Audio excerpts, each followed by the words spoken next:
Ah, le budget de projet. Souvent, on voit ça comme une corvée, n'est-ce pas? Une simple feuille de calcul à remplir. Eh bien, aujourd'hui, on va complètement changer cette vision. On va transformer ces chiffres en une véritable histoire, un récit puissant capable de convaincre n'importe quel financeur. Allez, c'est parti! On peut avoir le projet le plus génial du monde, mais si le budget ne tient pas la route, est-ce qu'il est crédible? C'est la question. Pour un financeur, le budget, c'est bien plus qu'une liste de chiffres. C'est en fait le véritable test, le test de la viabilité, du sérieux de toute la démarche. C'est vraiment la crédibilité qui se joue ici. Bon, alors comment on fait pour construire cette fameuse crédibilité? Eh bien, il y a un mot-clé à retenir, la ventilation budgétaire. C'est vraiment la technique qui va rendre un plan financier transparent, logique et surtout digne de confiance. La ventilation budgétaire, c'est quoi au juste? En fait, c'est assez simple. Imaginez le coût total du projet, on va le découper en grands chapitres qu'on appelle des rubriques, et ensuite, pour chaque chapitre, on écrit les détails, les lignes de dépenses. C'est un peu l'art de transformer une grosse masse de chiffres en une histoire hyper claire, où on sait exactement où va chaque euro. Et attention, ce n'est pas juste pour faire plaisir aux financeurs, non. Pour l'équipe projet elle-même, c'est un outil génial. Une bonne ventilation, ça permet de s'assurer que chaque dépense est bien alignée avec le plan de travail. Ça simplifie tellement la gestion, le suivi. Au final, c'est un outil de pilotage interne qui est tout aussi puissant que l'argumentaire qu'on présente à l'extérieur. Allez, passons à la pratique. Comment on s'y prend concrètement pour transformer ce grand chiffre qui peut faire un peu peur au début en un plan qui soit vraiment clair et bien structuré? Voilà, on balance ce chiffre, 150 000 euros. Qu'est-ce que ça dit? Franchement, pas grand-chose. C'est un chiffre brut complètement opaque. Ça ne nous dit rien sur la pertinence du projet ni sur sa faisabilité. La seule solution, c'est de le décomposer. Et voilà, d'un coup, le chiffre prend vie. En le répartissant comme ça dans des grandes catégories, on commence à dessiner les vrais contours du projet. On voit tout de suite où vont les ressources. Ce sont les fameux chapitres de notre histoire financière. Ah, et un point super important, vraiment, il faut toujours utiliser les catégories que le financeur demande. Ça, ce n'est pas négociable. Ok, on a nos grands chapitres. Maintenant, il faut écrire les phrases à l'intérieur. C'est l'étape où on va entrer dans le détail de chaque dépense, au sein de chaque catégorie.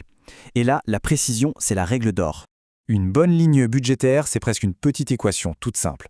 Il faut la nature de la dépense, la quantité, le coût unitaire et le coût total. C'est tout. Avec cette structure, il n'y a plus aucune place pour le doute, pour l'ambiguïté. Ça montre que chaque coût a été vraiment réfléchi, calculé, et pas juste balancé au pif. Et là, attention, ce point est absolument crucial. Il y a une phrase qu'il faut graver dans sa mémoire. Une dépense qui n'est pas justifiée, elle sera très souvent rejetée.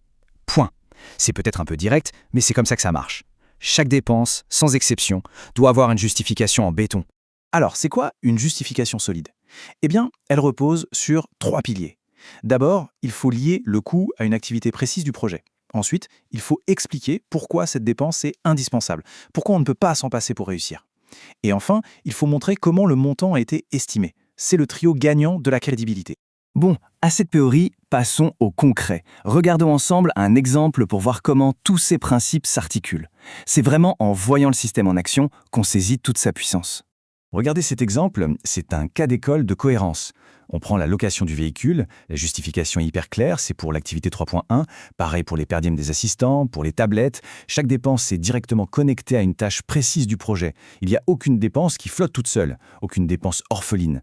Et c'est cette logique, cette cohérence totale, qui va rassurer la personne qui évalue le projet. Ok, maintenant qu'on a vu la bonne méthode, parlons un peu des pièges à éviter absolument. Parce que connaître les erreurs les plus courantes, c'est le meilleur moyen de ne pas tomber dedans et de ne pas ruiner un dossier qui, à la base, était très bon. Le premier piège, c'est le grand classique, la ligne fourre-tout, genre une ligne fourniture de terrain à 5 000 euros. Ça, c'est typiquement le genre de choses qui allume un voyant rouge chez l'évaluateur. Il va se demander, mais qu'est-ce qu'il y a là-dedans exactement? Ça cache le détail, ça crée de la suspicion. La clé, c'est le détail. Deuxième erreur, la dépense orpheline. On l'a un peu évoqué tout à l'heure. C'est quand on voit un équipement super cher, par exemple, mais qui n'est mentionné nulle part dans la méthode du projet. Là encore, gros drapeau rouge pour le financeur. Chaque euro dépensé doit être au service d'une action qui a été planifiée. Et enfin, troisième piège, le manque de réalisme dans les chiffres. Si les coûts sont trop bas, ça donne l'impression que le projet a été mal préparé. S'ils sont trop hauts, ça peut paraître suspect. Il faut trouver le juste milieu. Une bonne estimation qui se base sur des devis, sur des barèmes officiels, c'est une preuve de sérieux et de rigueur. Pour conclure, tout est une question de perspective. Il faut vraiment arrêter de voir le budget comme une simple contrainte administrative. C'est bien plus que ça, c'est un véritable outil de narration. Alors, la question à se poser, c'est Est-ce que ce document est juste une liste de courses ou est-ce que c'est l'histoire financière d'un succès annoncé? C'est cette vision-là qui fait toute la différence entre un bon budget et un budget qui obtient son financement.